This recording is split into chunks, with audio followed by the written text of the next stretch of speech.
Hi again, hand readers. This week's topic is the Ring of Solomon, which is to do with any little lines which run in a kind of a transverse direction across the Jupiter Mount. My name is Jennifer. I live in Johannesburg.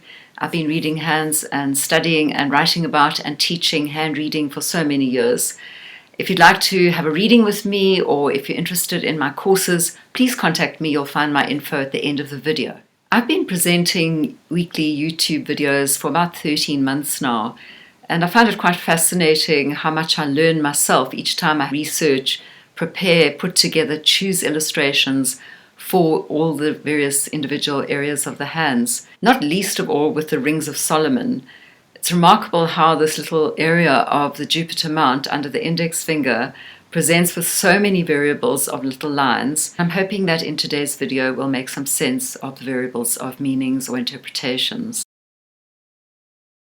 True Rings of Solomon are curved lines which are between the index and middle fingers and the radial side of the hand. They will curve over the Jupiter Mount, either over the mount and sometimes under the mount. In this image, you can see a double curved Ring of Solomon. So these are true Rings of Solomon. They quite often present in doubled form. Very beautiful sample. In this image, you can see how sometimes they form in little small sections, in other words, several straight lines, or rather several faint lines.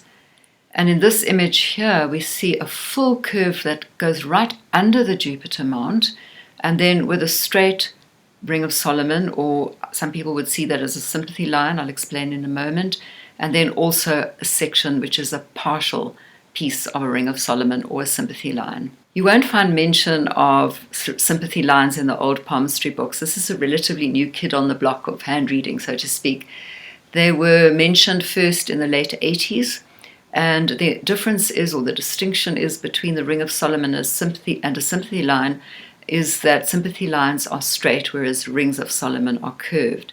And it is a matter of splitting hairs somewhat, I have to say, in my humble opinion, that the subtleties between a curved line across Jupiter and a straight line across Jupiter are so subtle that it's quite difficult to exactly define what it is that you are looking at.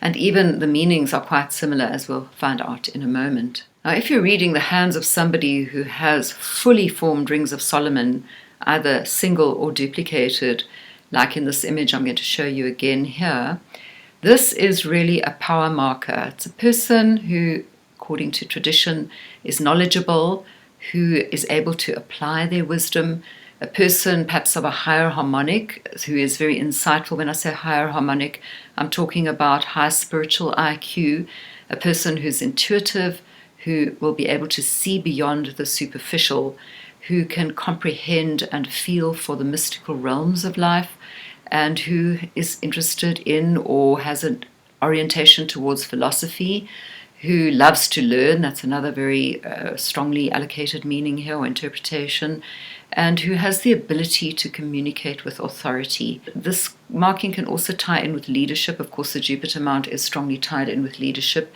and the marking activates the mount, so to speak. So we might see that the person is respected in their world, in their field. We can expand on that perhaps by saying that they are able to impart wisdom that's acquired through many lifetimes.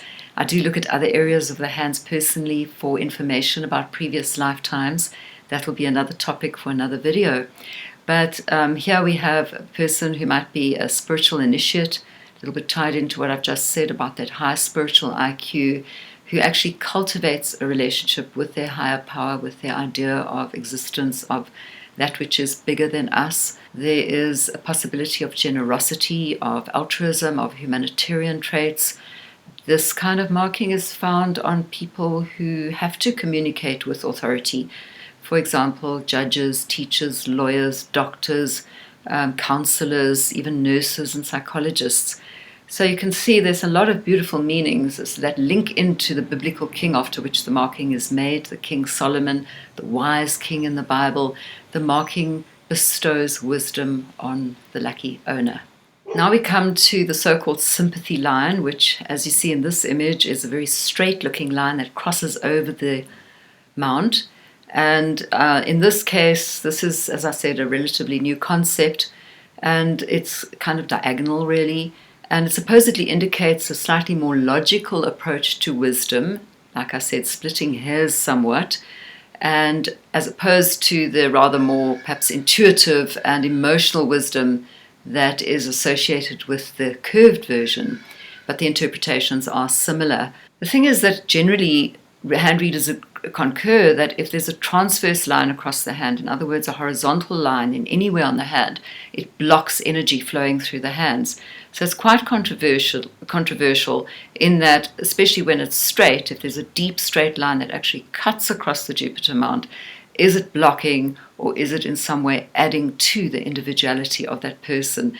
And that's such a subjective question that only the individual palm reader, you yourself, can interpret or decide for yourself. Certainly this person will be empathic, compassionate. They will have some insight into and understanding of the psyche of others and perhaps help them with their suffering. So there's psychological insight, and there might also be interest in the esoteric or the spiritual and the spiritual. Sometimes too we see rings of Solomon that literally curve down underneath the mount itself rather than crossing the mount. And this is where it gets a little bit more complicated. We ask the question, many hand readers have posed the question, does that actually seal off and isolate the qualities of the mount in a positive way or in a negative way? My personal take on a ring of Solomon that drops right down below the Jupiter mount and isolates it in a sense, the person is standing in their power. I definitely see it as a positive feature because it creates an individualism to all the qualities of the mount and to the finger above. And of course, the index finger above relates to leadership as well. So we never read rings of Solomon in isolation. Everything will be cross-referenced to the rest of the hand, to the form and features of the finger above, to the quality of the mount, the size of the mount, the texture, as well as to the waterline, the heart line, very important. The form and flow of the heart line will have some relevance to the quality of the person's compassion and empathy and wisdom. For example, when that waterline, the heart line, touches the ring of Solomon, especially if it's with a little fork, it'll bring added idealism to the meaning of that ring of Solomon, as well as the headline, the airline, which of course shows the quality of the person's thinking. So as always, we must cross-reference the rest of the hand to see whether the positive traits of the features are going to be overshadowed by other negative scenarios, or whether indeed we can convey to the client that particular traditional meaning that might go with that marking in isolation, but is not necessarily the case depending on the rest of the hand. Consider too that rings of Solomon are going to very often form partial section of teachers' squares, as well as crosses or stars on Jupiter mounts. So it's interesting again how this tiny little area of the palm is so complex and so much is in the eye of the beholder as always. In next week's video, I'm going to be talking about the area of hand reading or palm reading that I particularly am curious about, interested in, and quite passionate about, and that is linked to the counseling and coaching. I always say that palm reading or hand reading or chirology has three primary component parts. You need to have a system by which to interpret the hands. You need to have a cultivated intuitive faculty or intuitive insight, which actually happens all by itself when you start studying hand reading. And then thirdly, how to deliver, how to counsel and coach the person based on what you see in their hands. And the model in the 5-element system that I'm trained in is known as the 5 realms. And that is the topic for next week, the 5 realms. I'll see you then. Thank you so much for watching and listening. And don't forget to email me if you'd like to study with me or if you'd like a reading with me. Bye for now.